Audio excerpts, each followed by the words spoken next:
We're live. We live? Yes, we're live. Well, let me put my pants on. I didn't know that. Y'all ain't tell me. I thought I ain't know it's live. We are live. Yeah. What All up, right. Kev? How you doing, brother? I'm good, man. I'm a little tired. Just getting back into my New York today about an hour ago. Snuck a nap in, and I'm all ready to rock and roll, man. Glad to be home. It's a blessing. Somebody says a blessing to leave your house and get back home. So I've been all over. Yes, Yeah, yes. I've been all over Especially the for a place the black last man. last 4 days of my life. I've been traveling, so I'm back home safe, and I'm blessed. All right. Tiffany, how are you doing? Everything is good. God is good. Ready for the summertime and to enjoy and Yeah. life's too short, so we got to enjoy ourselves and have fun. How are you, Carl? I'm doing good. I'm here. Anytime I'm Mhm. here, it's a good day.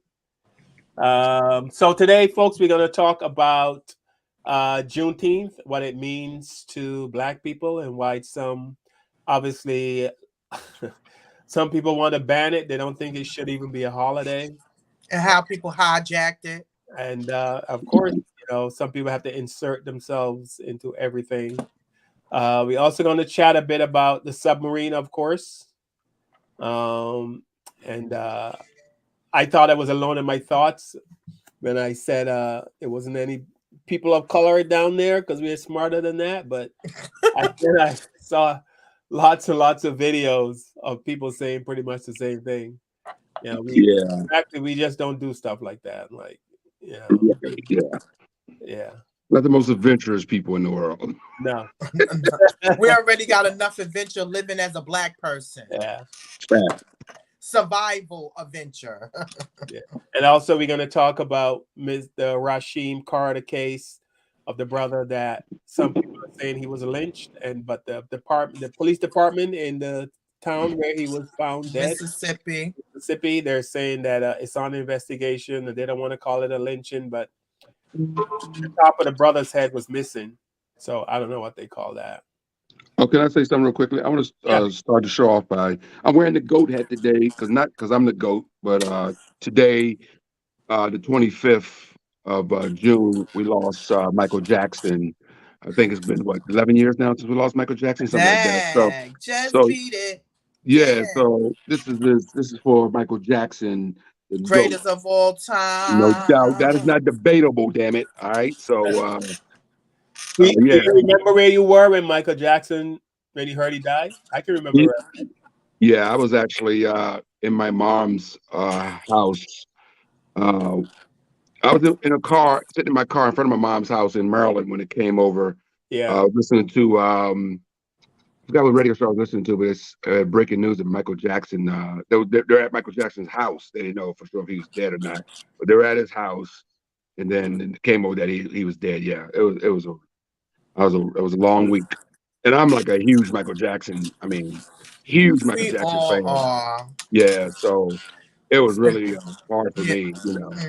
I hmm took it like I lost a family member for real. Yeah, all of us did. Don't feel bad, but I want you to understand when he got on that stage and said, "This is it," he meant it. He meant it. Yeah. He Well, kept saying it. He said, "This is it. This is it," and nobody didn't want to hear him. That was it. Dick Gregory has His theory. his take on it that Michael Jackson was murdered for the same reason that Prince was murdered and Whitney Houston was murdered and others. So maybe we'll do a show on that one day. But For yeah, their masters, is that what they were saying for their masters and their money and stuff? yeah, basically yes. They took insurance out on Michael Jackson Allegedly. for those shows. 50 Thank shows. Yeah, there's a lot. There's a lot going. The business. The entertainment industry is the devil in disguise. There's a lot of dirt that goes on and a lot of bad stuff that goes on. So none of that surprises me if it's true, and I actually believe it. I'm not one of the conspiracy guys. I just believe the worst when it comes to the entertainment industry because the hmm business is run by some bad people. Right. Yeah. Let me say this. We are protected by the fair use. This is educational purposes. Our opinions, nobody else's. We don't own the rights to any of it. Thank you very much, Tiffany. So here we go. So first, we're going to chat about Juneteenth. Did y'all enjoy y'all Juneteenth? Oh, well, we can talk about this during the show, but I was going to ask about how do you feel about stores using Juneteenth to sell stuff, but we can talk about that. That's the American way, bro. That's the hustle American way. It's the American way. America makes money off of everything. Yeah. Well, it's not the first time America has made money off of slavery. Okay. All right, here we go. A lot of non-black people have asked me what they should be doing for Juneteenth, and I think it's pretty simple. People who are not black should be learning on Juneteenth and supporting black people. Find a black business, a black creative, a black artist, a black educator, and support them. If you're not a black person, you shouldn't profit from the holiday. All right. Well, he said it right there.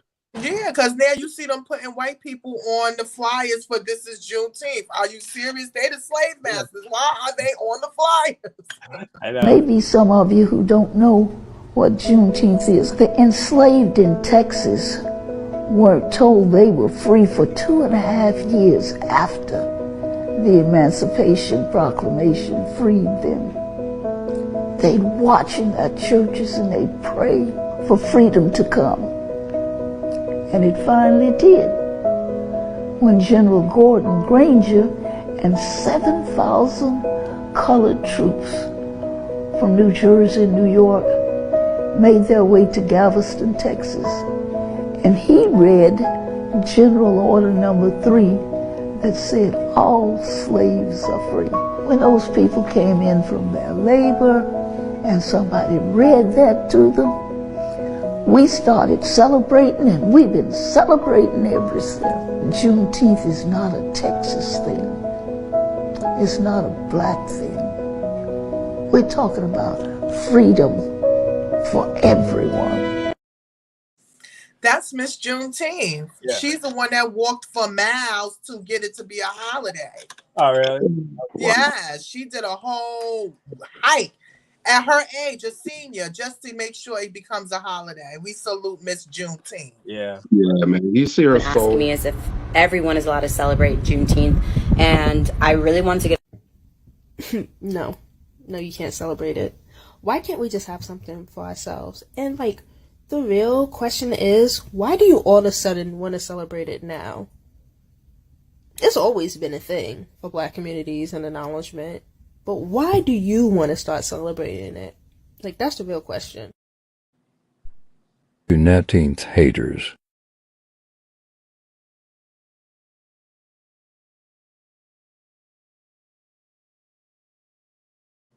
It's important to celebrate Juneteenth. Might get a lot of hate for this, but I don't think so. Why don't you think so? I don't know.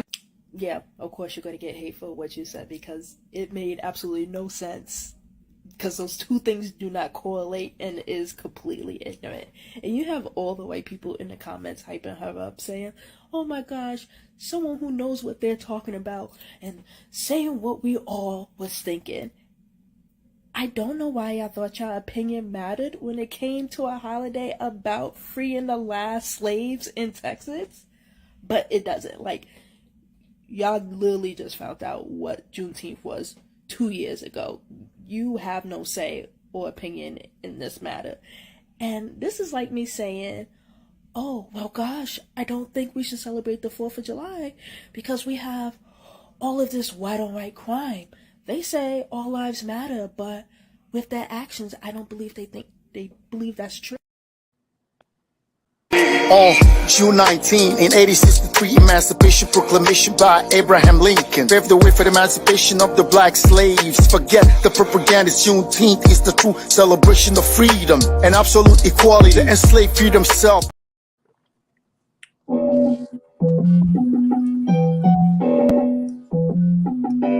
With the knowledge you gain, break away from the chains. We helping you grow the Black Therapy Show.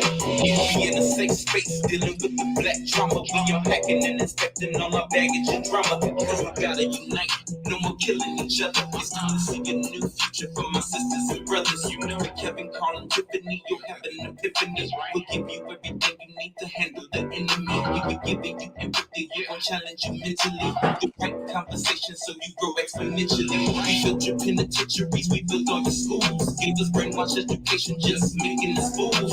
Hatred was what we got in exchange for love. No more manipulation from my God above. No, it's called Kevin and Tiffany. Now welcome to the Black Therapy Show. Let's go. Let's go. Yeah, what's up? Woo, woo, woo, woo. Thank you for joining us on another. Thank you, everybody. Blessings. Kevin is the GOAT. Yes, the greatest of all Michael time. Jackson. Greatest of all time. Michael Jackson passed away on this day, ladies and gentlemen. And for Black America, Michael Jackson was a global superstar, but for Black America, Superstar. we grew up with the Jacksons with the Afros and the Jackson 5 cartoon and all that great music from the Motown days. And he's been a part of our life. When we were kids, we used to, my brother, my sisters, and I, and our neighborhood friends, we used to grab the broomsticks and all that stuff. And y'all thought y'all was the light-skinned version of the Jackson 5. Hey, we got some brown skin people in our family. Y'all was the DeBarges. That's funny. First, was the Osmonds first or were the Jacksons first? Come on, Carl. Do you need to be schooled on the show? Call. With the Osmonds. Call. All right, let's school call real quick. Wait, hold on.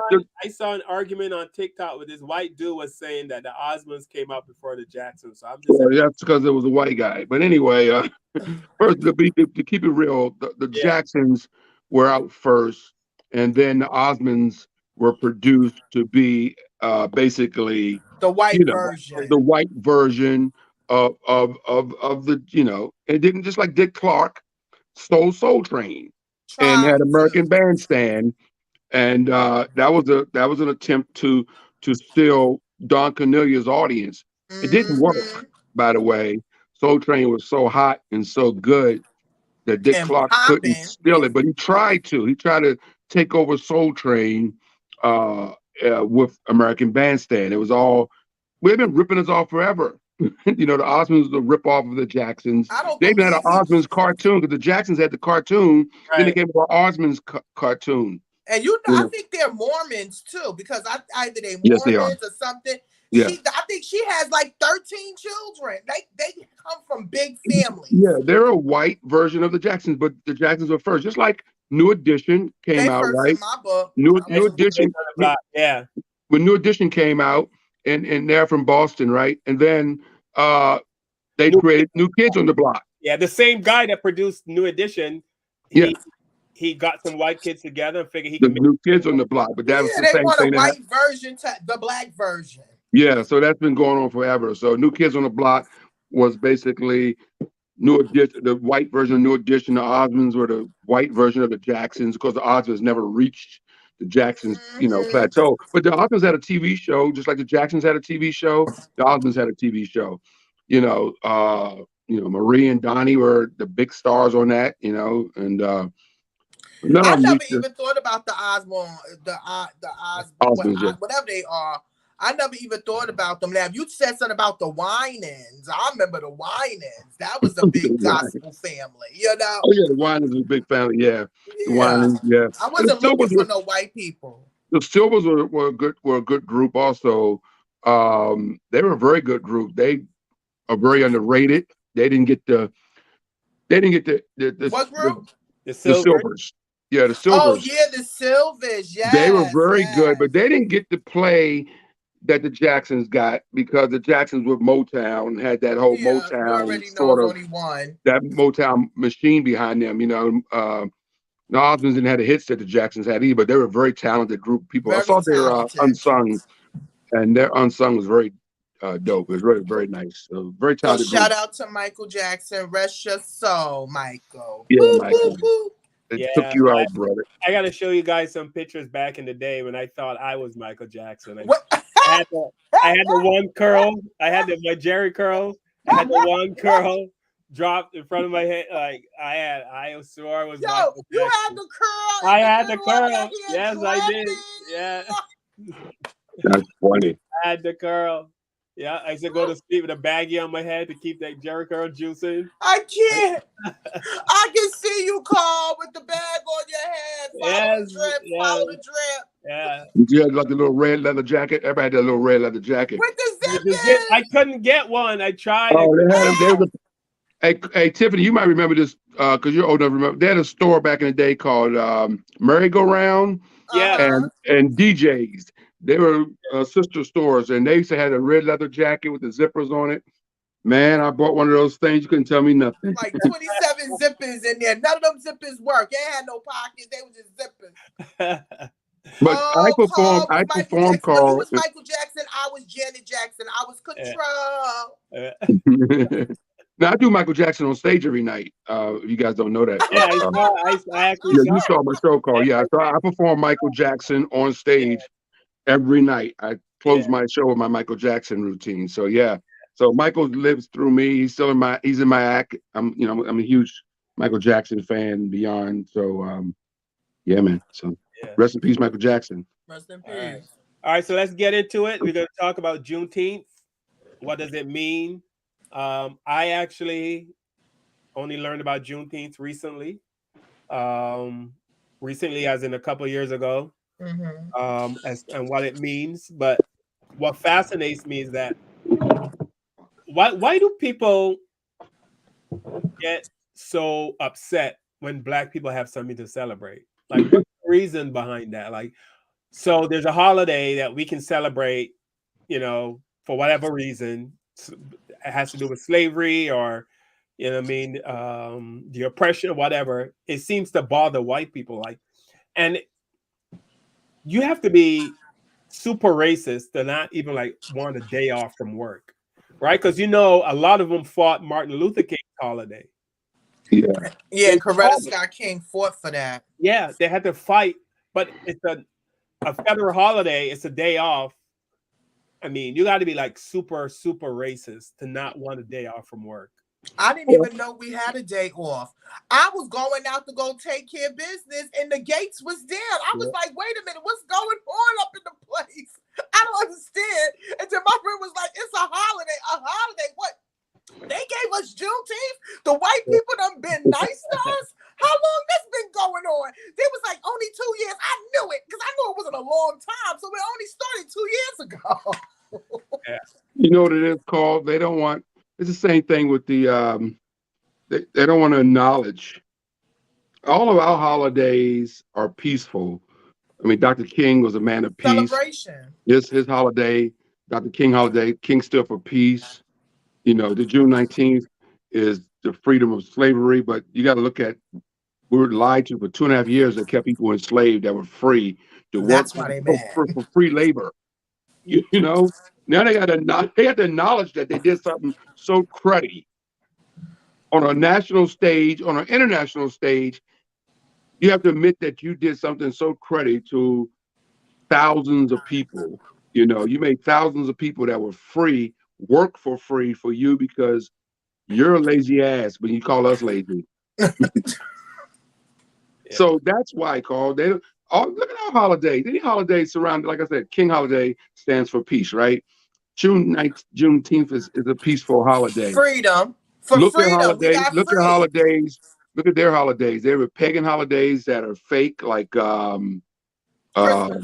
Christmas, Easter. 4th of July stands for war. Memorial Day, war. The soldiers. I mean, all Easter Bunny and all. So I think that's our holidays stand for peace. Their holidays don't stand for peace, and I think we're peaceful people. They don't want their little white descendants to be upset. They don't want them to know the history. But it's also like they don't want us to have anything.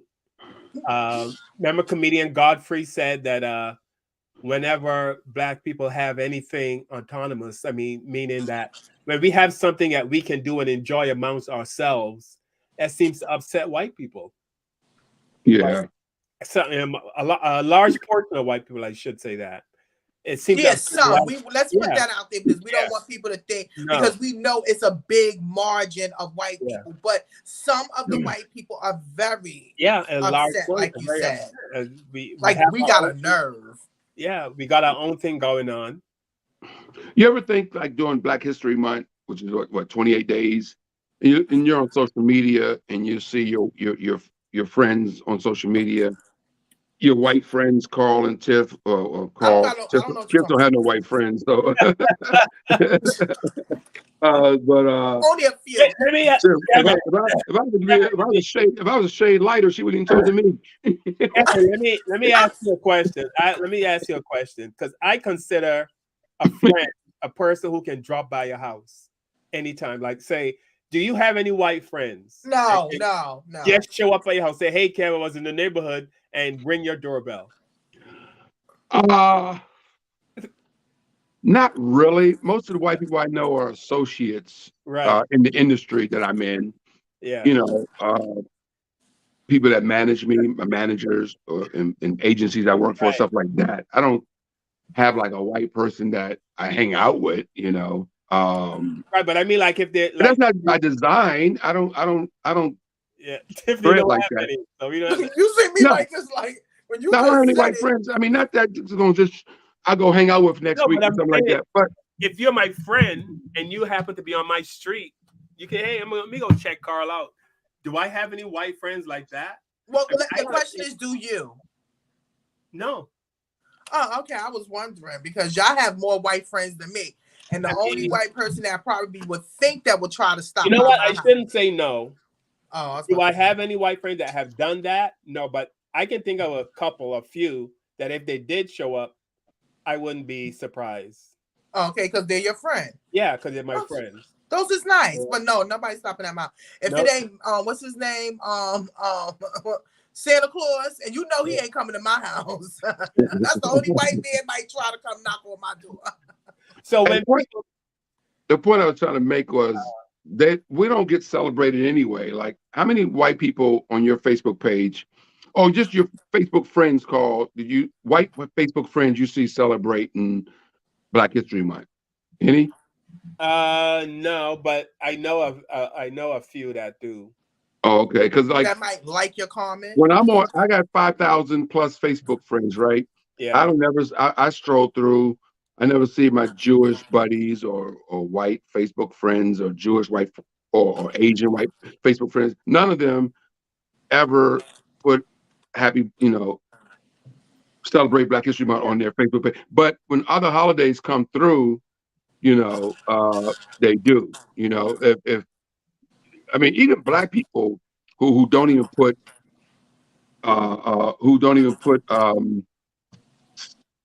Black History Month stuff on their page will put up freaking stuff for what's the holiday where everybody drinks, the Irish holiday. What is that?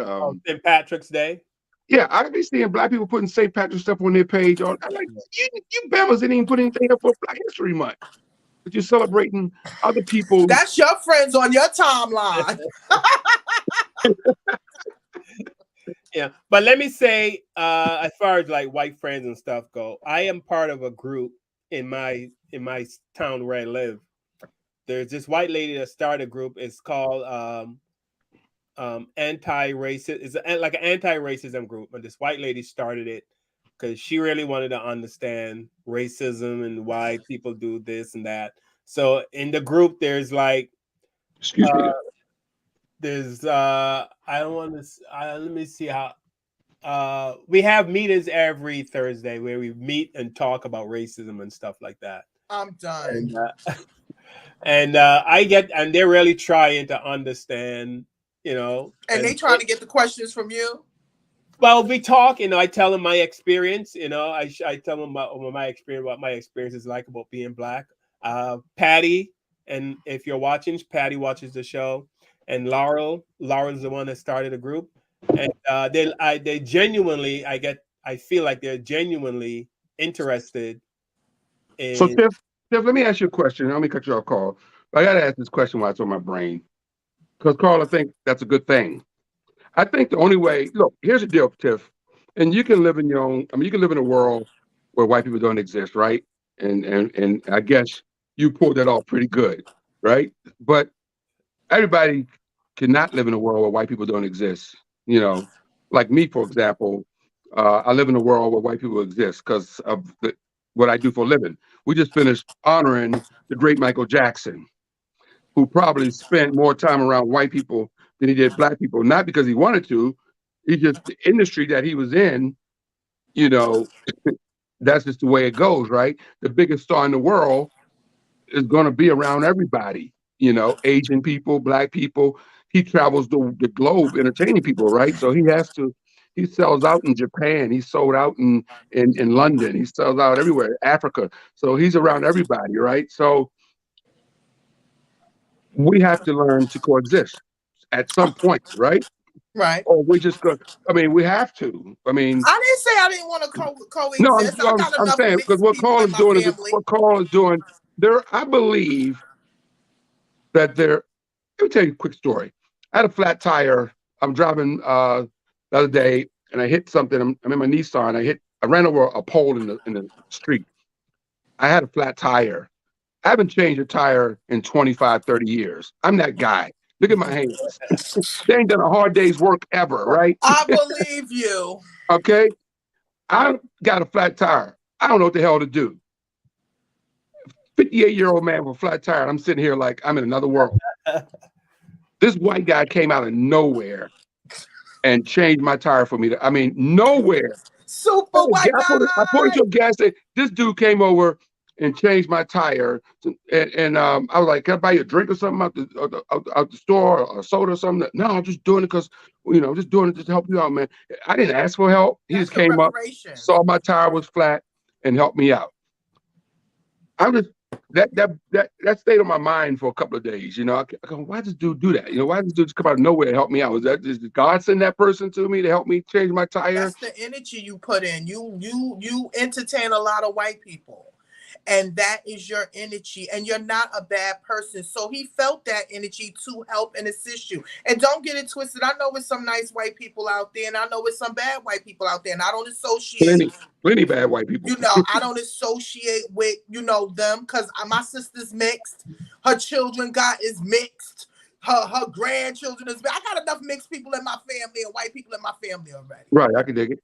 And like getting on the elevator in the hotel yesterday, this late, I hold the elevator. I see this white lady. She's walking. She got her 2 kids with her. And I go, she like hesitated to get on the elevator with me. At the hotel, I'm saying, get out of here. Yeah. And I'm like, Mr. Light Skin, I said, you getting on? You getting on? And she grabs her kids' hands and come on, the 2 little girls. And then she gets on, and now we're playing the numbers game. What floor are you going to? She goes, 2. I just had to be going to 2 also, But I know she was paranoid up just being on an elevator with me. I mean, you see that what you just mentioned, not to cut you off. You see how you mentioned that? That means she lives in her white world. You understand? Right. She does not come out of it. I come out my world, you understand? And we have to force to come out this world because we have to deal with everybody. You understand? But them, they don't. They don't even know what's really going on. That's why Carl is a part of that group. They want to know what's going on in the Black community because they've been in this box. They've been in their sundown towns. They've been away from all of that because remember, out of sight, out of mind. So they don't have to worry about those things. They don't have to deal with those things. But we every day have to deal with those things. I sent the video to our page. I don't know if you guys saw. It was a white guy on TikTok. He was saying, hey, I gotta tell you guys something. Most white people are racist. And when he said most people in my family, y'all see that? Most people in my family are racist.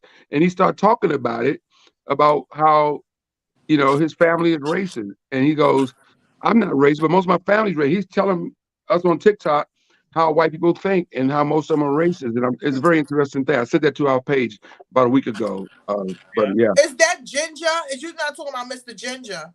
No, it's a young white boy who just came on and just said, hey, most white people are racist. I got most racist people in my family are racist. And he started talking about his mother. He goes, and the reason they're racist because my mother, who really not racist, won't say nothing to my dad. She won't say nothing to my aunt. Ignorant. They're ignorant to us. So it takes Paul educating a white person, and then they educate. See, that lady didn't want to get on an elevator with me yesterday. Her kids are now going to be afraid. She passed that energy off to them. She passed that energy off to her kids that they need to be intimidated when they see a guy like me. Mm-hmm. And that's ridiculous, So it's absolutely ridiculous. Because yeah, you're right. She passed the energy to her little, It's in their DNA. 6-year-old daughters, and that when you see a guy like me, be afraid or be or any black man. It's just not you. It's black men, period. Remember, they supposed to be scared of you. They're intimidated by you. Well, her daughters but, will grow up and have a black boyfriend most likely. Yeah, that's what always happened, karma. So, Carl, how was the meeting? Well, we meet actually every Thursday. We've been meeting every Thursday for like the last 2 years. Almost. Oh, so you've been actually doing. You are a black counselor. It's me and like other black people, but it's like half black, half white, and we meet every Thursday and we talk about racial stuff and we try to get understanding. Why you didn't bring him on the show, Carl? We've been to we go to plays together. Go to like if there's a play about black, anything about black history. Oh, Carl, that's so nice. Yeah, Carl's too damn nice. Carl's too nice. So yeah, they're trying to understand. And I keep it, and they'll tell you I keep it 100%. I tell them, I told them about my favorite about the black kids being used as alligator bait and all that. You can't get over it. Listen, they had no idea. Say that, it makes me shake. Like, Carl. They had no idea. I mean, like, so you know what I mean? Because they don't know. You might as well just get a history book with pictures in it of the hangings. You need to just show them. Maybe you need to do pictures. Yeah, I told last week. I told them about they're burying black men in the ground or black people in the ground, leaving their neck out and then covering their head with honey and letting the ants freaking. You know what I mean? Some horrible shit. So I said, this is why. So when you see black people in the streets, we walk around with this shit in our head every single day. So when you see us in the streets, when somebody gets shot, yelling and screaming and terrorizing shit, it's so much behind that. It's not just that one thing that happened a couple of days. It's a cycle and cycle of trauma that we've been going through for the past 500 years, especially on this land. And speaking of trauma, I don't know if I can find the clip, but one of our favorite people, Candace Owens, cannot understand. She's like, why does slavery still bother black people today in 2023? Only reason why she says that is because she's still sleeping with the slave master's descendant and having children by him. Yeah. She will never understand, and she's probably not, because she's not in that position, and that's why they have her there, because of her opinion.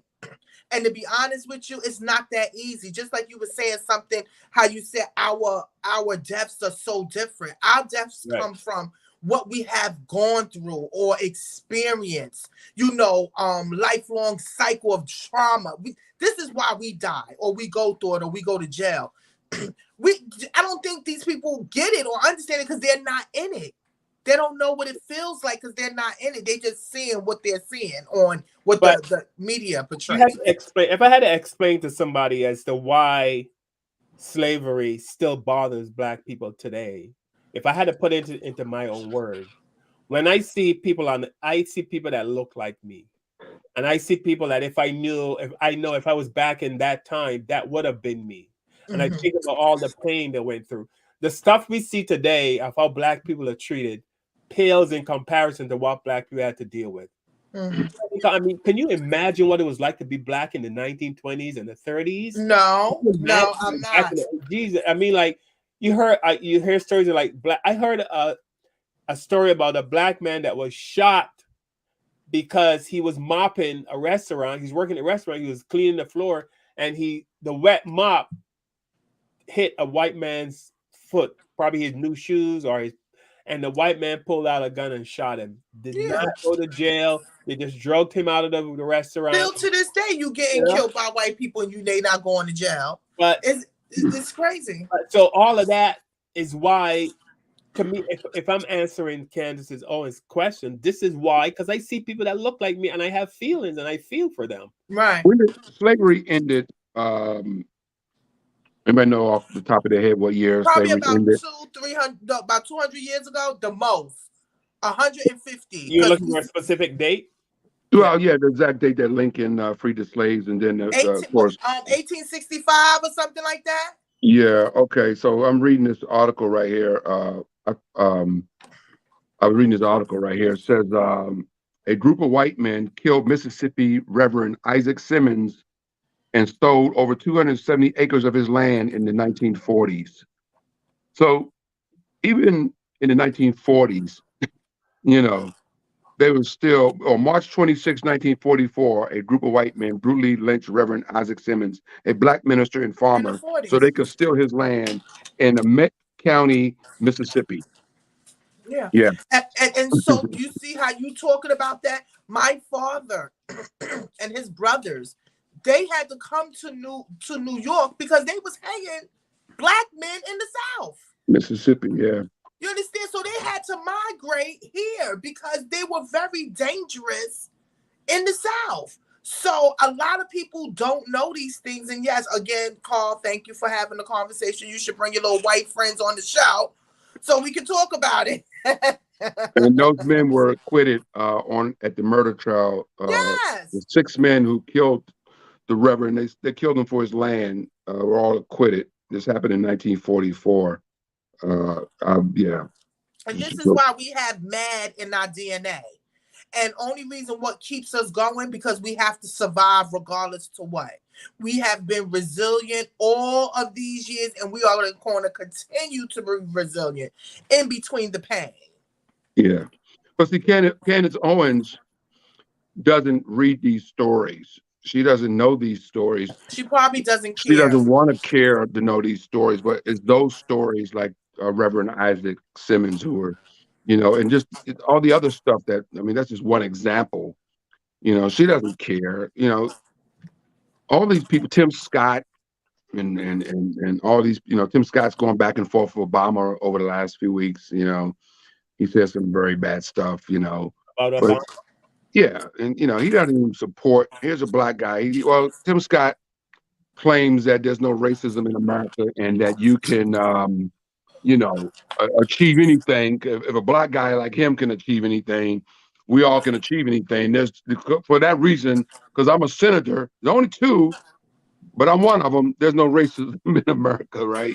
When somebody say that, we don't pay him no attention. That's why he's not going to get my vote. Because for a black man to actually say that there's no racism out here, and you see what's going on in the justice system, you see what's going on in the educational system, you see what's going on in the housing system, and you going to sit here and say that, get out of here, beat it, go kick rocks. Yeah. Well, those people, was that me? Those people. No, that's my blender. Here you go. Gotta get my smoothie on. Sorry. Those people, they about like Candace Owens, and there's another guy out there too, pretty much saying the same thing. But they know who they're talking to. They know when they speak, they're not talking to black people. They know there's a certain. They comfortable black people. They know there's a certain group of white people that are patting them on the head and telling them that, giving them kudos for saying thank you. Like, you see it on our side. So but it's still, how could anybody be born in America and still think like they do? Amazes me. Like I was thinking about this the other day, like Godfrey. Was Godfrey born in America? Was he came here? No, I think he's Nigerian. He was raised here. He was raised here. But I mean, like people who seem to be going harder for the black cause than the black people who actually live here, and that I don't even understand that. Like, well, Godfrey says his dad.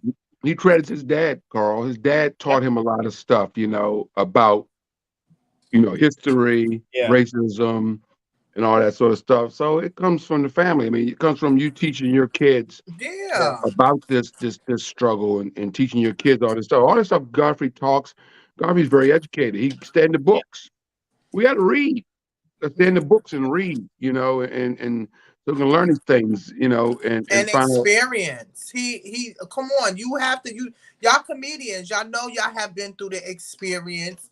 Y'all see racism in your own field. You understand, or who does this or who do this show, the Chitlin circuit, the white circuit, the who circuit, it's all a part. So he's able to understand, but I hope that him and many other people from Africa and the other islands is actually seeing it, because a lot of them are ignorant to our history, especially African Americans that were born here.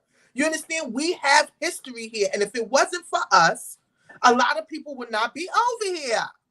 That is true. That is true. I mean, we have African Americans have took the blunt. The bus upside the head, the whips on our ass, the dog the biting, the hanging, water hoses, the lynchings, the German you know. shepherds on our ass. Just ridiculous. And the alligators eating our babies. I mean, we gloss over stuff like that, but I like to do what I say.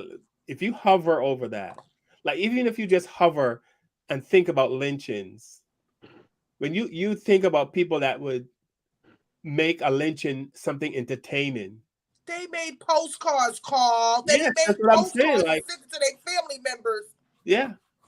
Carl, we try not to, and I always be telling you, I'm a karate chop you. I told you, don't make me take my earrings off. I told you that this stresses us out, Carl. We try not to think about it. Yes, we got to talk about it.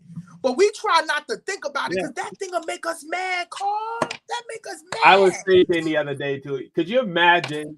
Let's imagine what if black people had enslaved white people and treated them the same way they treated us. And how do you think they would respond to us when they see us on the street?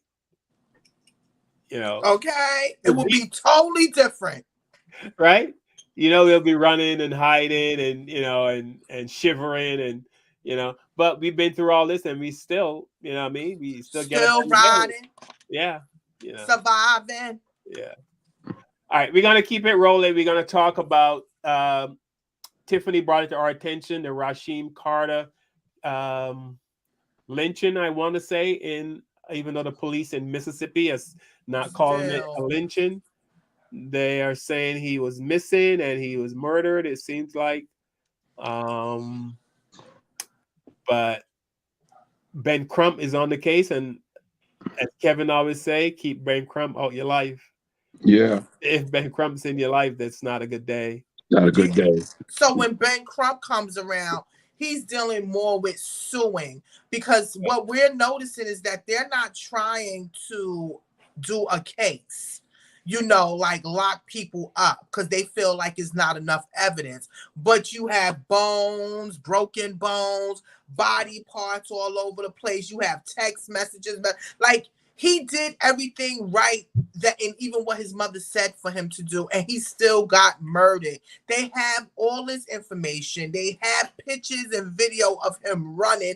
Like, what is going on? All I say is that we have to be aware of what's going on in Mississippi. People, please continue to stand for your community, stand for your friend. You know, Mr. Carter. I just feel so bad for his family, and to those people that did it to them, I put the coochies on you. Oh. What? Let me show a quick video. Hold it. We're looking at his head. His head is cut open. I'm gonna talk about that. I'm showing you how sick these people are. Go ahead. Like I said, I'm gonna rouse you up. You get ready to get mad. Go ahead. From his body. Hey, you better stop it. They said, here, he's radicalizing people to be mad. These people are something else. Nobody's more violent than the white man. Right. Nobody. We couldn't have his head off. Cut his head open. But I'm going to explain that. Okay? Go ahead. Play on. His vertebrae, his spinal cord, was in another spot they discovered away from his severed head. Stop. That's the part. That's all I needed right there. Keep it right there. Notice that his front teeth are broken out. You see that? When you look at, go to a regular picture of him to show you how he looked. Get a regular picture when he's standing before they murdered him. Before they murdered him. Give me a picture of how he really looked. And they got a nerve to call us a hate group. When we got to endure mess like this here. Because we are among some real haters. Find a picture of him. Hey, right there. Zoom in on that. Let the people see that right there. Look at them pretty teeth. Look at it. That white man did not like them teeth. They did not like them teeth. I guess why. Hold it. Give me Genesis 49 verse 12. They said a nigga look like Christ. That's what they said in their mind. Read that. Genesis. And we're gonna see. Watch this here. Come on. Genesis. I'm getting ahead of myself. I'm getting excited. There's an emptiness. Oh, I hope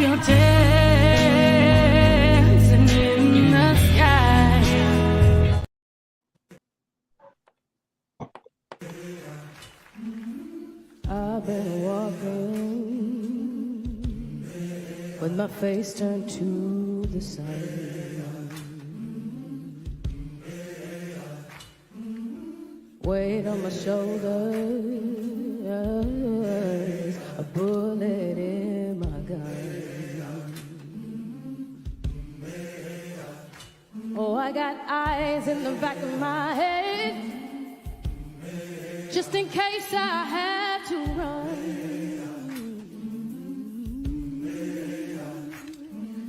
I do what I can when I can, while I can for my people.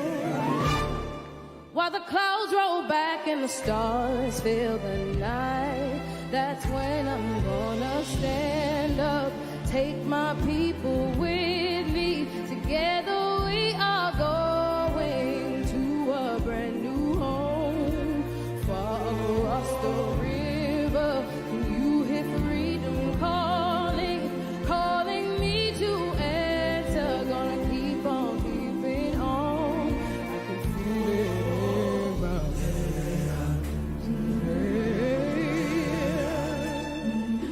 Early in the morning, before the sun begins to shine.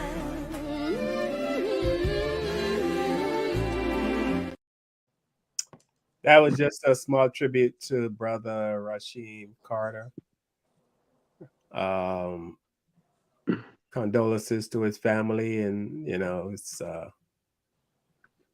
mean, when you got a guy that had the top of his head cut open, and the sheriffs are like, there's no foul play, and you know what I mean, and this is the kind of stuff that we got to look at and watch, and just, it's almost like they want us to pretend like nothing ever happened. Modern day lynching.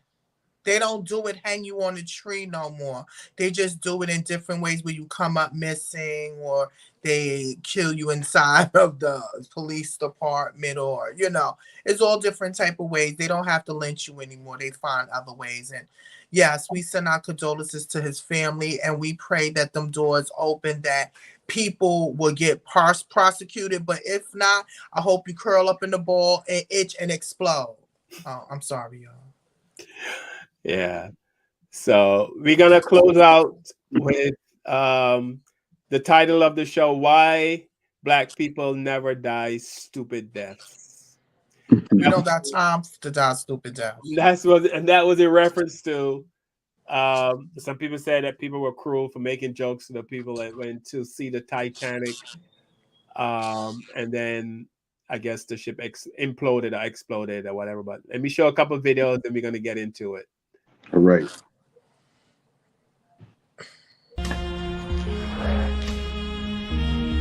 Dog. Let me out. You know who's not at the bottom of the ocean? Black people. Hell, you can get mad at me for saying that. I really don't care, because it's the truth. Now, if you go watch her video, she'll say women. You know what I did see a video of? A woman inside that Titan submersible. Well documented. Here's a video clip from it. Over the years, she's been booked on 3 Titanic expeditions. Well, now that we've cleared up at least one woman we get on that Titan submersible, you know what I ain't seen in all the videos of Ocean Gate and this Titan submersible? I ain't seen one video with that thing and a black person anywhere near each other. Y'all's survivability rate is unmatched. I've said it before and I'll say it again. I need to take a 23andMe because I'm convinced that I'm white, but I ain't that white. I ain't doing it. How in the hell did y'all convince, like, smart people got on that thing when they stepped in there and they seen the Logitech controller and they said, that seems legit. No, I've got enough common sense to know, no, we ain't doing this. Y'all can do this. We ain't doing it. People got more money than they got sense.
not So it going looks to like the find search is black still on people. for those people that went 2.5.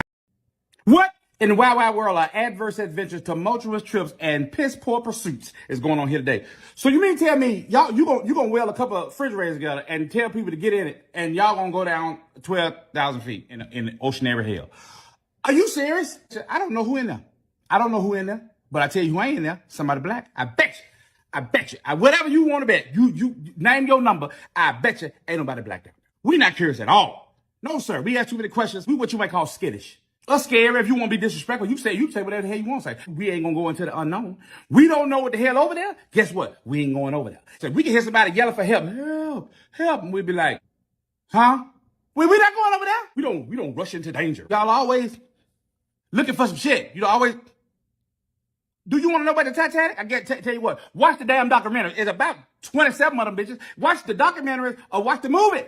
It's still stuck down there for a reason because it's too dangerous to go down there and pull it up. The military fast attack submarines can't go that far. But y'all gonna believe some dude that took the wheels off a minivan. Tell y'all that y'all can go down to bone-crushing death.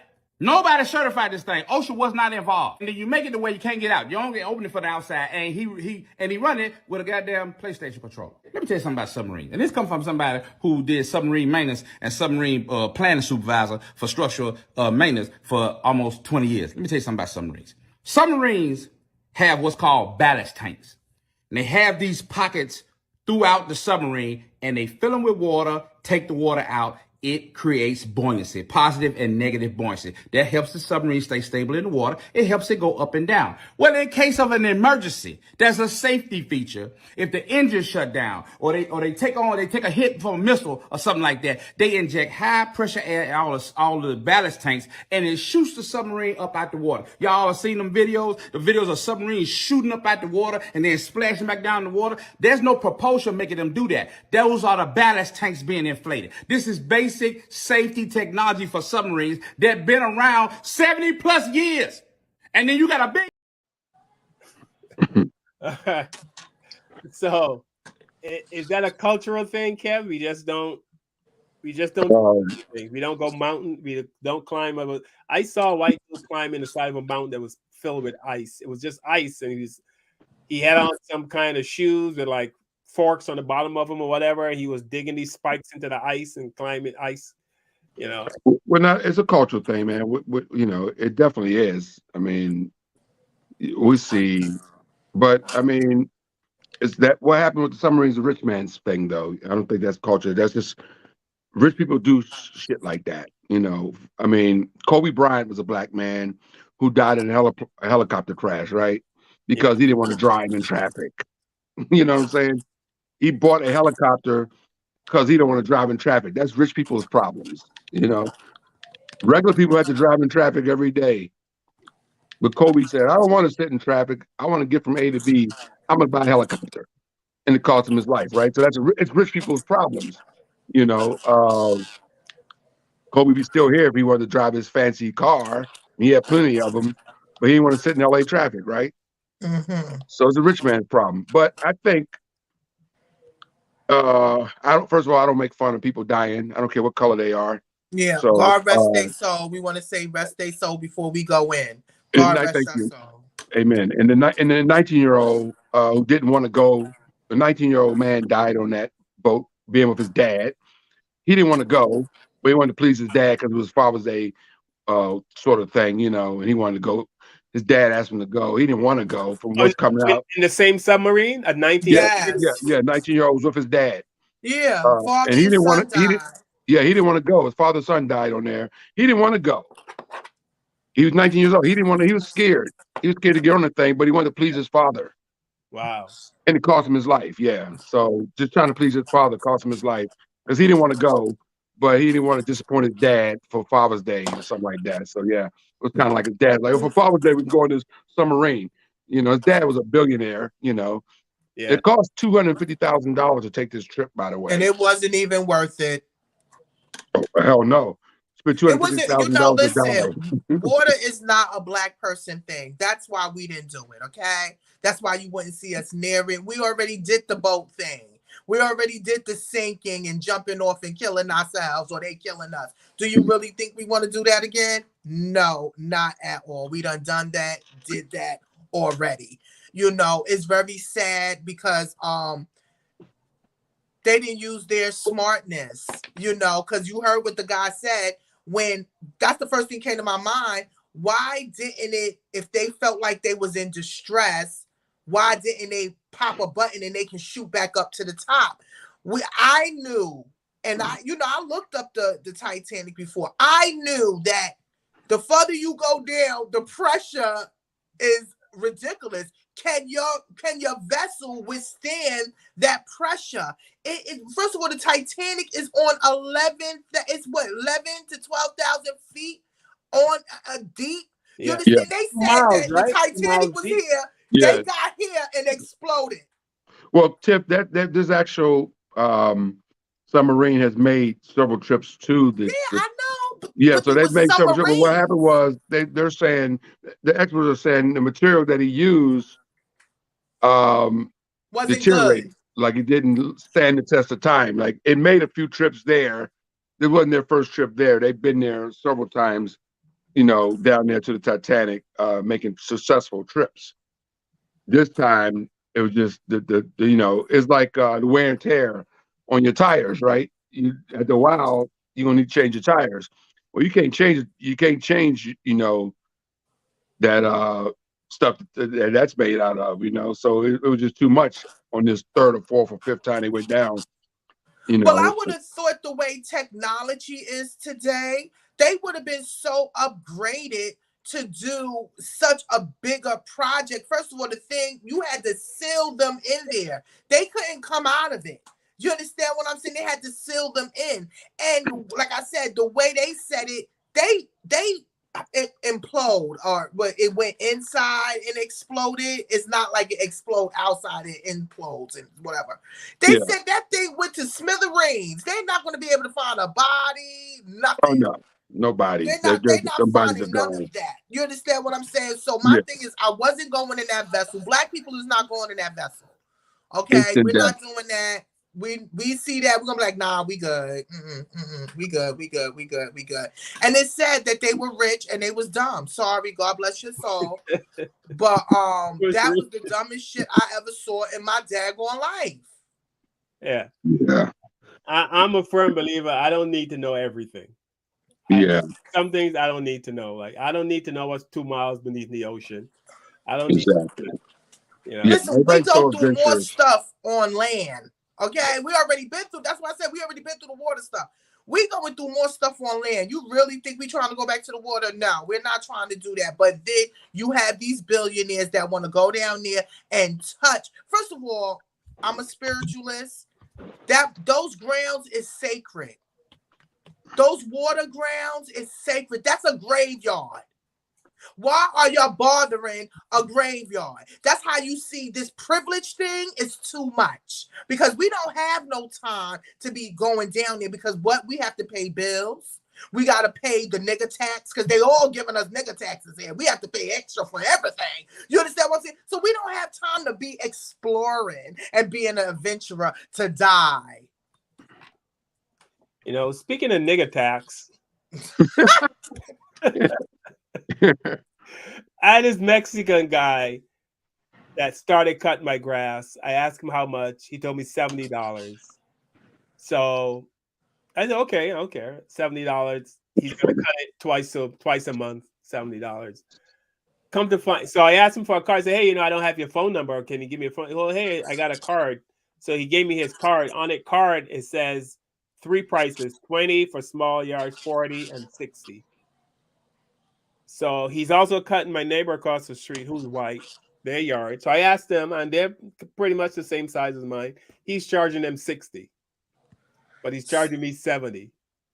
How is the Mexicans? How the Mexican is charging you the nigga tax? And I'm telling you, it is a memo out. Charge nigga tax. That's the stuff, Carl. So are you going to confront him about this, or you? I'm actually, so every time I drive up and down my street, I see people cutting grass, and a lot of times I see brothers cutting grass, and I'll stop.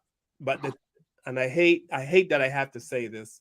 I have asked 3 brothers who had a landscaping, you know, they had the truck, they had the shit in back of the truck, and I said, stop by my house. 2 stopped by and said, yeah, I'll come back, and they never came back. And 1 just never showed up. Black people for Black-owned businesses, please start being reliable. This stuff right here makes me cringe because I support Black-owned businesses on the regular. I tell people all the time, support Black business. Let our Black dollars flip. But when you get a person like Mr. Carl that is trying to support Black businesses and then y'all don't want to come on time or y'all don't want to show up, this is why they give their money to the Mexicans and the white people and other people, because we're not reliable. So Black businesses, please step up your game. I mean, even it's too late. I ain't supporting them. Yeah. I mean, even if they had called and said, hey, I stopped by your house, I can't do it now, or communicate, but just no professionalism, nothing. No. Customer service. This one brother gave me his card and it said 3 brothers landscaping. So obviously it's 3 brothers who are actually brothers, and they're working, they have a business going. And they never came back. They you know what I mean? I bet you they don't got no woman helping them run their business. It's happened 3 times. But you let me stop a Mexican or a white dude. I had a white dude before I had a Mexican. And I stopped at a white dude because then I'm going to try to get one of these black guys. I'm going to try to give them the business. You know what I mean? Give it to the strugglers. Yeah. Basically, yeah. Not the skin protection. And 3, and they all never showed up. You know what I mean? And then it's that's interesting. Yeah, I don't know why it's that way, but I try to support Black businesses, but it's always the experience sometimes leaves me. It's ridiculous. It's ridiculous. Yeah, and then we overcharge for everything too when we do a Black business. And I was wondering too, are they overcharging because they're overcharging y'all because the nigga tax? Is they overcharging y'all, so that's why y'all overcharging us? Because I actually asked a lady from the Jewish community. I said, "What keeps y'all successful in y'all businesses?" She said, "Because if you go to one store, our loaf of bread is $1.25. If you go to the next store, it's $1.25. If you go to the next store, everybody prices are the same. Nobody's higher, nobody's lower. Isn't that something?" Yeah. Interesting. But speaking of the Jewish community, I'm in New York a lot, and there's a certain I don't remember what area, but there's an area that's very heavily Hasidic Jewish. You know what I mean? Population. You talking about in Brooklyn? Yeah, in Brooklyn. Oh yeah, they like downtown Brooklyn, the Fort Greene area. Right. Crown Heights area. Crown Heights. Mm-hmm. Yeah. But as I'm watching them go, and they're like all about, they're walking and they're walking with a purpose. You know what I mean? There's no violence there's no Jewish people hurt. You know what I mean? I was thinking, what is it about us that makes us not to come? I mean, they're so cohesive, like you said. All the stores agree we're going to charge this. You know what I mean? Why do we have such a hard time? You know what I mean? Coming together and doing stuff like that. It's because we wasn't built like that. You understand? We had that when we were the 30s, the 20s, the 30s, because we had to make our own businesses. So we had to. So now we're more separated as ever when we really supposed to be together. So if we start doing that more, you can see our people start growing mentally and physically. You understand? Just like growing, but we have to, that's why we have this show, so we can talk and have the conversation, that we need more togetherness, more community. Yeah. Well, you got an answer for that, Kev? Why aren't we more?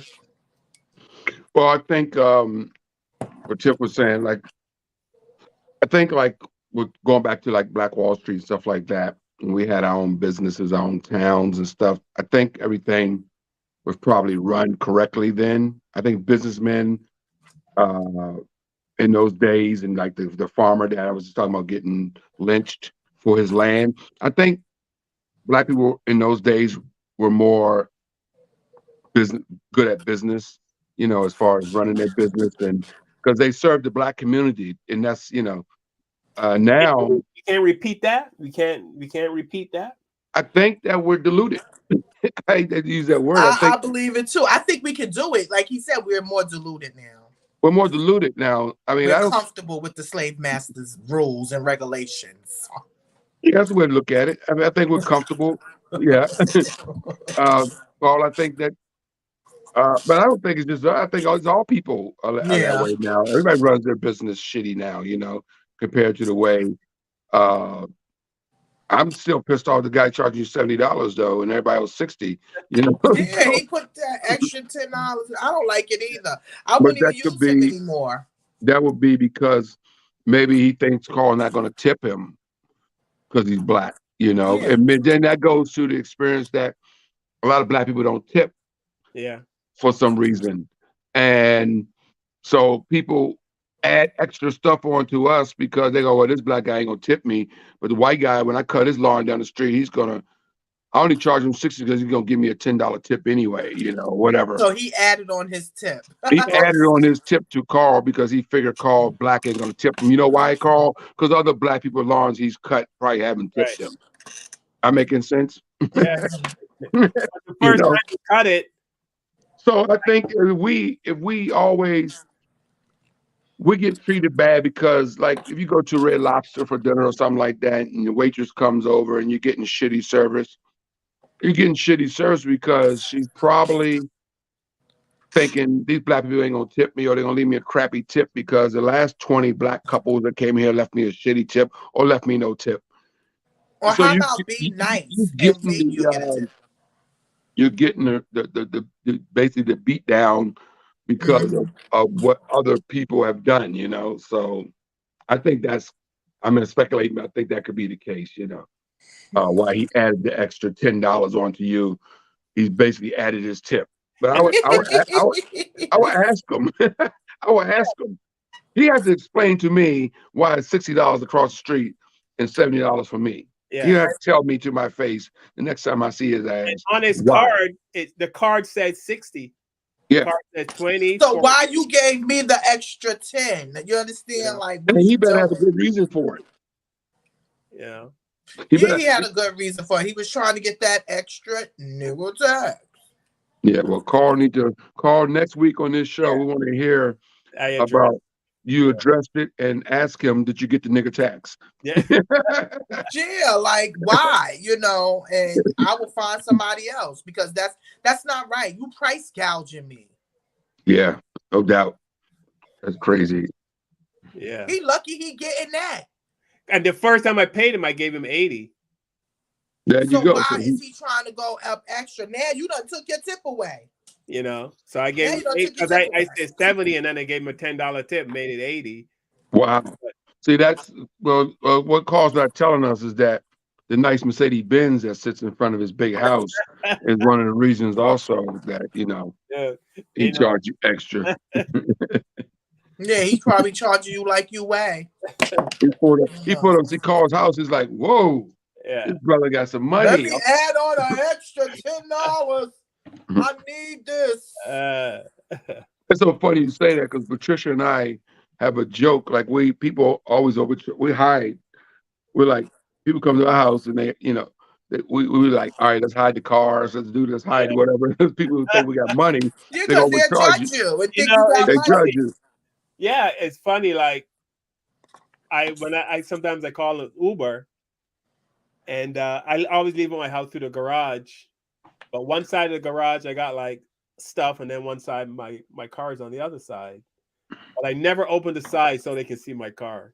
Right. I don't want anybody, Uber or anybody. I just, like you said, why am I hiding my shit? You know what I mean? Like, yeah, you shouldn't even have to do that, but that's a black experience. And Richard Pryor had a joke about that years ago. Richard Pryor had the joke. He goes, people come to his house and they go, and this is back in the 70s when he was doing this joke. He goes, people come about, how much? $500. And he go, I didn't tell you what it is yet. I don't give a fuck. You Richard Pryor, it's $500. You know, I don't care what it is. It's $500. I ain't saying what it is yet. I don't care. It's $500. You Richard Pryor. Yeah. So yeah, that, you know, so that's a true thing. Like I said, last winter, my snowblower needed servicing. So it wasn't working really good. So I called this dude to service my snowblower. So I wasn't home, and this is stupid me. But he got there before I got home, and he wanted to take the snowblower. He was going to put it on his truck and take it back to his shop. So I have an app on my phone that I can open my garage door from anywhere.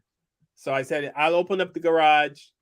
You go get the snowblower, and then when it's done, you call me and let. So I opened the garage door before I got there. He went in, he took it, closed it.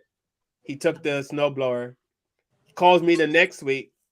I said, how much? He sends me an invoice for $789.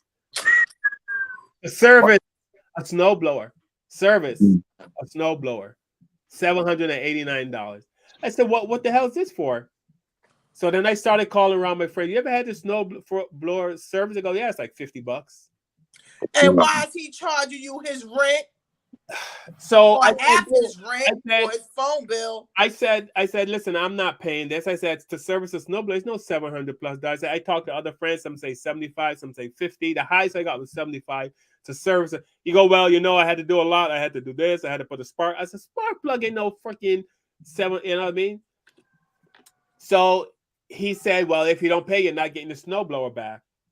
Wow. So I wrote the NAACP. I wrote a bad review on Yelp.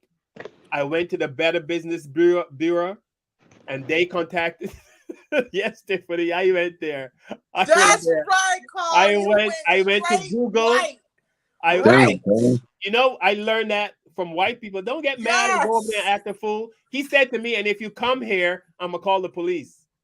Oh, he put a Karen on you. And he threatened. He said, and if so you what come happened, here, Carl? he said, if I'm coming there to get my snowblower, I better have $789 with me. Wow. I ain't getting it.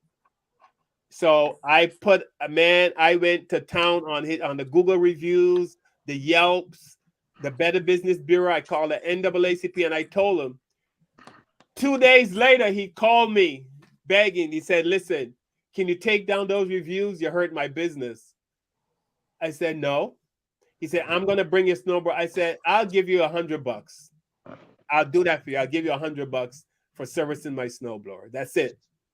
And he agreed to $100. And I gave him $100. He dropped out the snowblower. I tried it. It's working fine. But he called me like a couple weeks later, said, your reviews are still up there. Can you take them down, please? He's literally begged. Can you take them down, please? Yeah, because those reviews affect them. Yes, because I call him a racist bastard. You know what I mean? I said he was. I didn't say black tax, but he said he's charging me extra just because I'm black, and he thinks I got. You know what I mean? Probably thinks I got money. So I got his ass. Yeah. Oh yeah. So Carl said write a letter. Good for you, Carl. I wrote the NAACP, and I think he said he wrote the NAACP. That was it. That was it. And I had him eating out of my hands after that. He was literally begging me. He even wrote me an email. I still have it. Can you please, sir? Can you please take down the reviews, please? But did you get any response from our people from the NAACP? Yeah. No, they didn't. That's my point. There we go. End of story. That's ridiculous. See, that's ridiculous. That's ridiculous. Wrote the NAACP and they didn't even hit you back. They didn't even send you a response. We were right. I went to there's an NAACP office close to where I live. I went and they didn't even respond. They took my name. They took all that shit, and I said, nothing. And they didn't even respond. No, this is like 3 years now. They never responded. I'm done. Yeah, that's oh my God, that's embarrassing to even say on that I show. heard they was off the hook. They be acting light skinned anyway, but it's all right. Oh yeah, I'm light skinned. I didn't say you. I said they be acting light skinned. You be acting light skinned too. With your little shake. How you gonna have your shake while we doing our show here? I gotta stay healthy. I need my shake. Would you like me to pop open a 40? Would that be? Oh, you trying? I don't like 40s. Okay.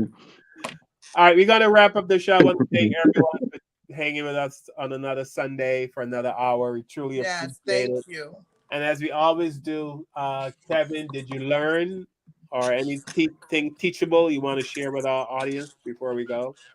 I learned that I'm going to buy Tiffany a portable smoothie blender That is actually for affordable. Christmas. When's your birthday, Tiff?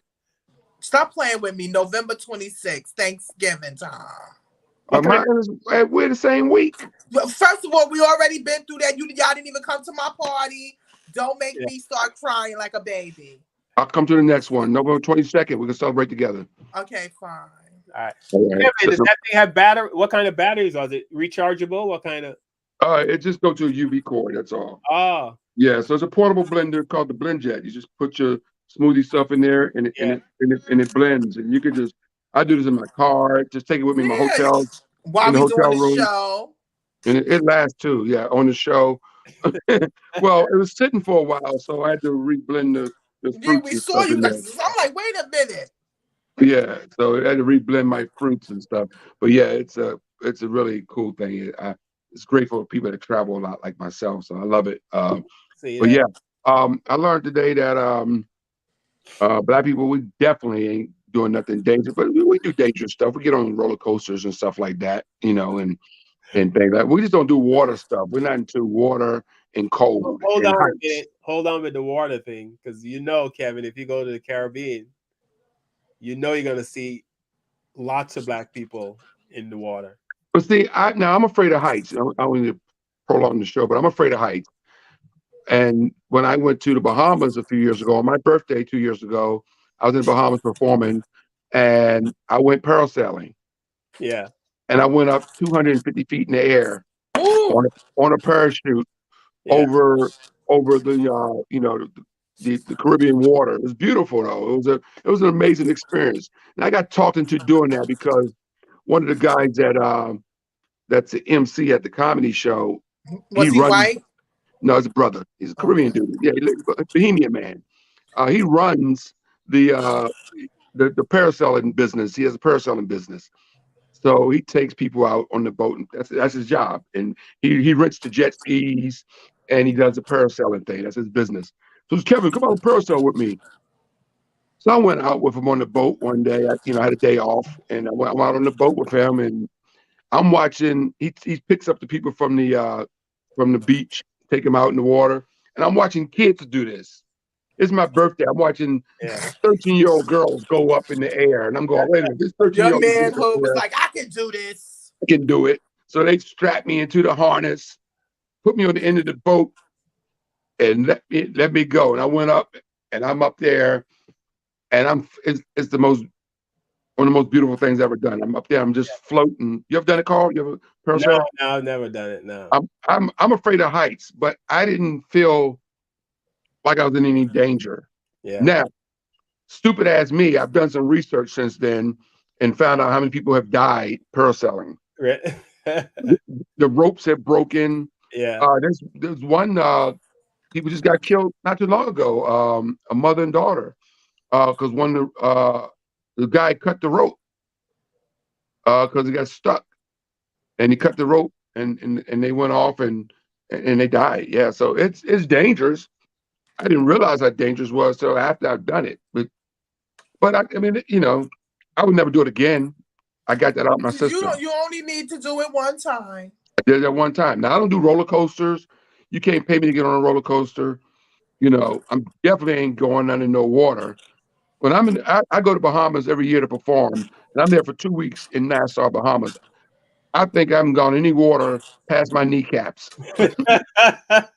That's the truth. And don't think that we don't like water. We're just not messing with the water. Man, we'll I put stepped our on feet in the water, probably splash a little bit. I probably let it get up to probably right here because I know how to swim.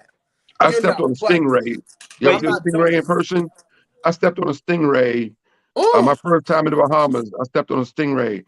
That stingray wasn't that big. He was about that big. But when I stepped on him, I freaked out and started running in the water. And you was going in slow motion because you wasn't running. Yeah, I wasn't running. I was going in slow motion trying to get out that water.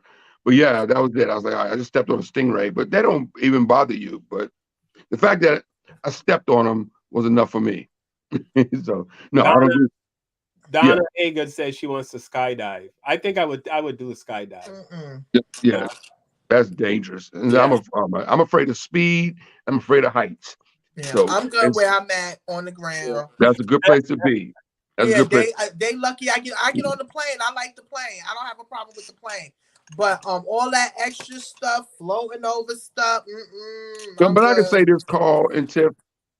A lot of people are getting on those people. You know, we're not billionaires. I think most people on those ships were billionaires or very, very rich They were people. billionaires. Yeah, so or millionaires. we're not in their world. We would never comprehend, never what a billionaire does with his money and why they do these things. I mean, a guy, it may make us happy to have a nice car and a nice house, whatever, but they're billionaires. You can't even pocket change. What do you do? Yeah, that's $250,000 is pocket change to them. Well, how you spend $250,000 to go look at the Titanic?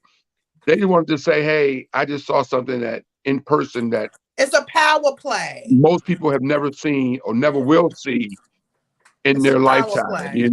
And I think that is what made them do that, because they can afford to do it. But there's, I don't think you ever see rich Black people. You're not going to see Jay-Z going down there to do that, right? So, we got enough battles that we're fighting. Exactly, we don't want to go down there. Tiffany, did you learn anything today? Anything you want to share before Keep we go? your black asses. Stay on the ground. Keep your black ass on the ground. Okay, stay you on gotta the have ground. adventure with the police. We don't need any more extra. We sorry for the white people. I don't, it's jokes. I don't know why people didn't think that people was gonna start joking about it. People is insensitive to a lot of things, and like I said, rest in peace, but that was the dumbest shit they ever did to themselves, and I hope that this is a message for everybody else, because by them doing that, they probably learned a lot about the water, where there's death, there's rebirth. So we just pray that people please make better decisions. $250,000 could have went to people that really needed it. You could have opened up stuff. You could have did so many different things. But you know what they did not talk about?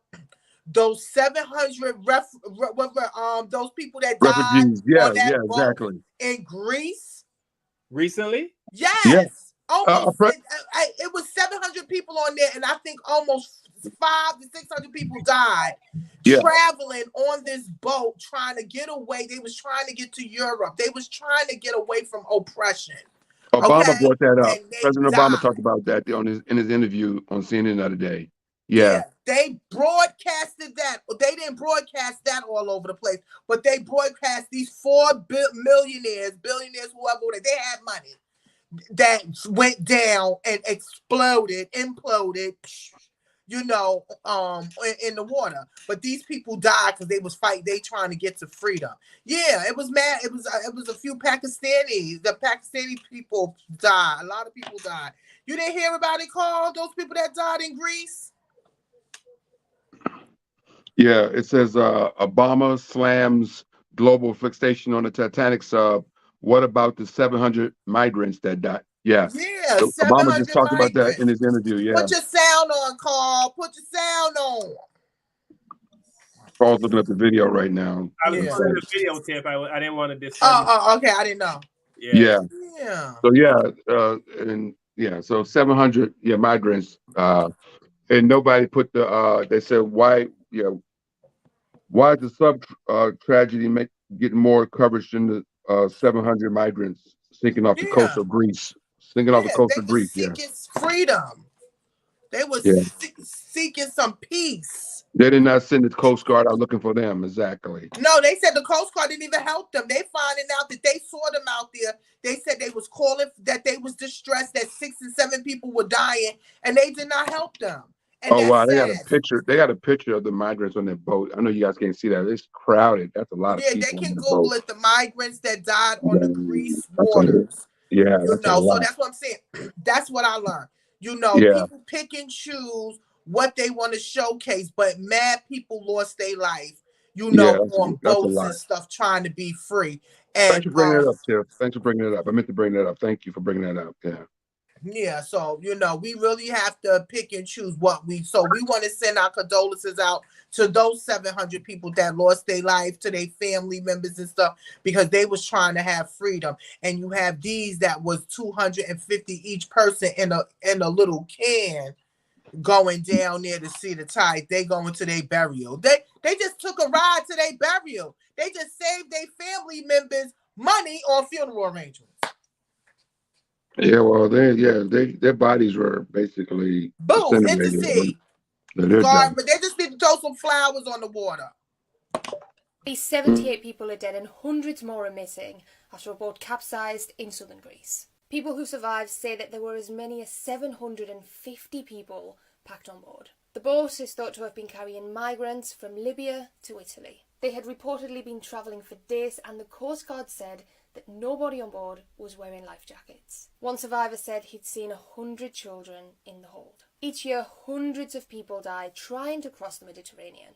Greece says it's one of its biggest ever migrant tragedies and has declared 3 days of mourning. And while authorities say that their offers to help were refused, they are facing claims that they didn't do enough to keep people alive. Lose my baby. Why me? Why my baby? Why my baby? I'm not going to see my baby. I'm not going to see my baby. Why? Why my baby? Why my baby?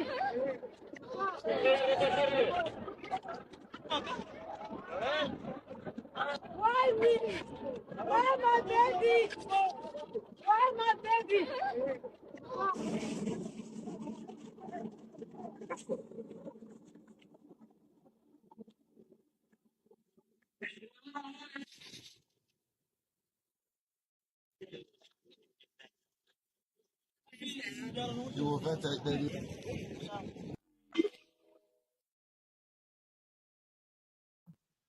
Wow. Messing around with them waters. That's heartbreaking. And man, Tiffany, thanks for bringing that up. I had no idea. Oh yeah. I meant to talk about that because Obama talked about it the other day in his interview on CNN, and I meant to bring it up. But thanks for bringing it up, Tiff. I forgot all about it. Yeah, because they like to sweep that up under the rug when that should have been talked about just as much as the submarine 5. That's what we're gonna call it. It was 5 of them, right? Or 5 or 6? It was 5, yeah. Submarine 5 when they went down. And all those kids, man. Damn. Yeah. That's horrible. That's horrible. Damn. All right. I didn't even show on that note, but yeah, man. Wow. Yeah. Seeing it. Well, we know why. Same thing when a white girl goes missing and when a black girl goes missing, right? Mm-hmm. Totally different outcomes. Totally. Yeah. Well, I want to thank everyone for checking us out today. Yes. Like I said, we truly appreciate it. Like and subscribe. Like, subscribe, share, hit the notification bell so you get notified when we go live. Like Tiffany always says, if you have any topics you want us to cover, if you want to come on the show, you want to be on the panel because you want to express yourself, feel free. I usually put the link in the chat. I didn't this time around, but just message, put a comment, say, hey, I want to come on. I'll send the link and you can jump on if you choose to. And we love you. We don't say that because we got nothing else to say. We say that because that's how we feel, because you're here sharing your time. And Tiffany and Kev, I love you guys. Love you too. Love you both. All right. Thank you. And we have to meet up again so I can get another $80 fish. $80 fish. Hey, let's pick a date. Let's pick a date and do that. Yeah. Let's pick a date and do that. Let's do that in early July. Yeah, let's do it. Let's make sure you're doing it in the summer. Yeah, let's definitely do it in the summer, man. Early July sounds good for me. All right. Yes. All right. Same spot. Go back to the same spot. Go back to the same spot. No, I'm gonna find somewhere else for us to go. Okay, I hope it's closer. Driving for hours. I saw a sign said Jamaica 2 miles. Maybe we go to Nas restaurant. Nas got a restaurant. We can go to Junior's. How about P. Diddy's restaurant? He still got a restaurant? Peaches. P. Diddy got a restaurant too, right? No, He does? P. Diddy restaurant been closed. Justice. Oh, really? Justice? Yeah. Yeah. So Nas got a restaurant? Yeah, it's called Sweet Chicks. Okay. Sweet Chicks. Chicks? Yeah. It's right downtown Brooklyn. You know where it's at? Yep. I haven't been there yet, so that would be Yeah. nice. All right, that's what we're gonna do. We're gonna do that in July. We're going to Sweet Chicks in July. It's a date. Okay. All right, we'll pick All a right. date soon. Peace. All right, everybody. Peace. And Peace. love. All right. Sweet Chicks better be good, Tiff. It's me. I'm the sweet chick. Break away from the chains. We broke the black therapy show. Be in a safe space, dealing with the black trauma. We unpacking and inspecting all our baggage and drama. Cause we gotta unite. No more killing each other. It's time to see the new future for my sisters and brothers. You know it, Kevin, and Tiffany. You'll have an epiphany. We'll give you everything you need to handle the enemy. We will giving you empathy. We gon' challenge you mentally. The right conversation so you grow exponentially. We built your penitentiaries, we built on your schools. Gave us brainwashed education, just making us fools. Hatred was what we got in exchange for love. No more manipulation from my God up above. No, it's called Kevin and Tiffany. Now welcome to the Black Therapy Show. Let's go.